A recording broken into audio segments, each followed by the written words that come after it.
Pessoal, vamos então relembrar o que é a litosfera. Lembrando que a litosfera é essa parte onde eu tenho terra, né? É a parte sólida ali do meu globo. A litosfera, ela é composta por 3 tipos de rocha, que a gente vai trabalhar então esses 3 tipos e como é que esses 3 tipos se formam. A gente tem o primeiro tipo, que é a rocha magmática. A rocha magmática é aquela rocha que vem então de origem ali das lavas do vulcão. Então o vulcão, né, ele entra em erupção e aí essa lava, ela dá origem às rochas. Eu tenho 2 tipos, a intrusiva e a extrusiva. Então a que fica, né, externamente ou a que fica internamente, tá bom? Essa rocha magmática, ela sofre então o que a gente chama de intemperismo. Esse intemperismo são ações no meio ambiente em cima dessa rocha. Chuva, vento, a urina dos animais, ali a ureia dos animais, vai fazendo com que essa rocha vá perdendo os seus pequenos grãos. Esses grãos, eles vão se depositando em locais mais baixos. E aí se transforma no que a gente chama de rocha sedimentar. Essas rochas sedimentares, então, são rochas que vão sendo a deposição desses grãos. É nesse tipo de rocha que a gente pode encontrar os fósseis, por exemplo. Por quê? O animal ou a planta se deposita em cima desses grãos que estão caindo e ocorre, então, a deposição de outros grãos. Com o passar dos anos, esses grãos, esses fósseis, então, vão aparecendo através, então, das rochas sedimentares. Além dessas 2 rochas, nós temos um outro tipo de rocha que é o que sofre metamorfismo, que a gente fala que quando ela está em alta pressão ou mudança de temperatura, ela pode modificar de novo e se transformar num novo tipo de rocha, que é o que a gente chama de rocha metamórfica.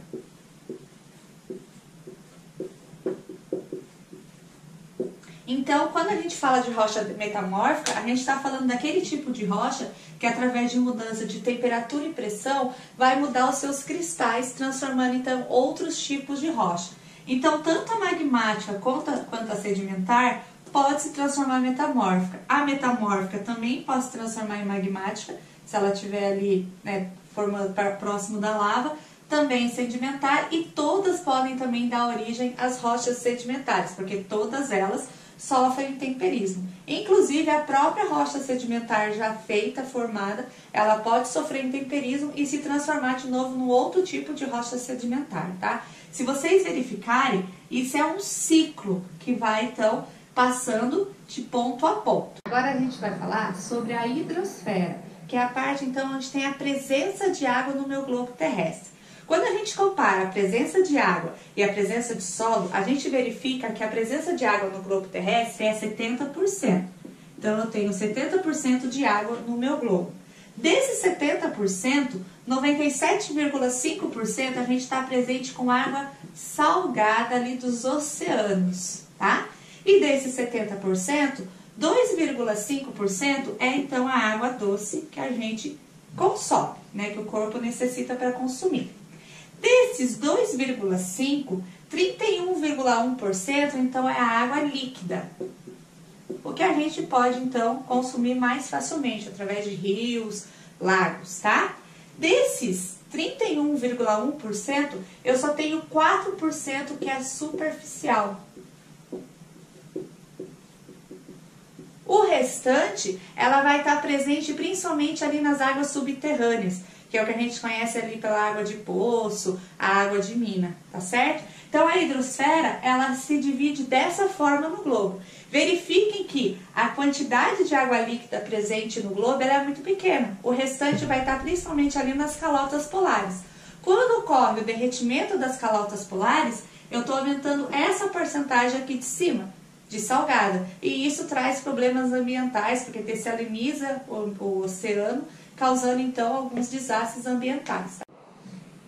Pessoal, agora a gente vai conhecer então a atmosfera, que é a camada de gases que recobre ali o meu globo. Essa camada, ela é muito importante porque ela é dividida em várias etapas e cada etapa dessa camada ela vai subindo e essa etapa ela vai tendo coisas diferentes. Então, é importante a gente saber cada espacinho da atmosfera. A primeira divisão é o que a gente chama de troposfera.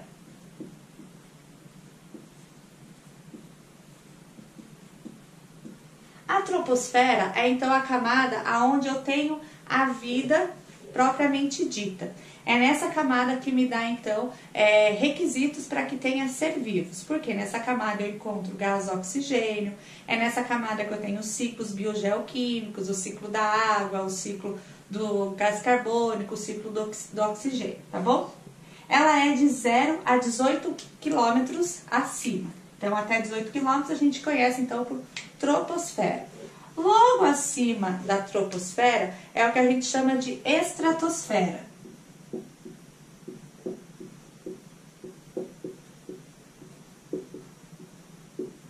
Na camada da estratosfera, eu já não tenho tanta presença de oxigênio, tá? O O2.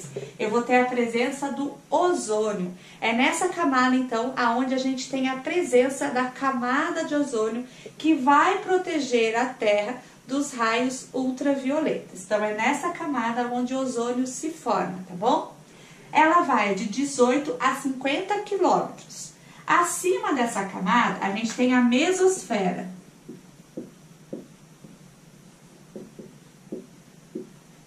Na camada mesosfera, então, é onde eu tenho menor temperatura ainda e não tenho a presença mais do oxigênio. Nessa camada aqui é onde a gente tem a incidência de meteoros. Além da incidência de meteoros, é nessa camada também que ocorre a absorção da energia da luz, do calor. Então, é nessa camada que isso acontece. Acima dessa camada, a gente tem a termosfera.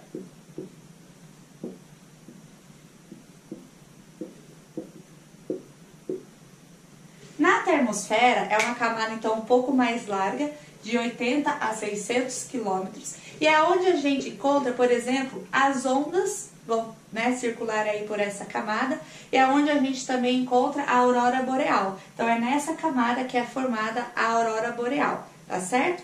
Além disso, é aqui que os ônibus espaciais circulam também. Acima dessa camada, a gente chama ela de exosfera.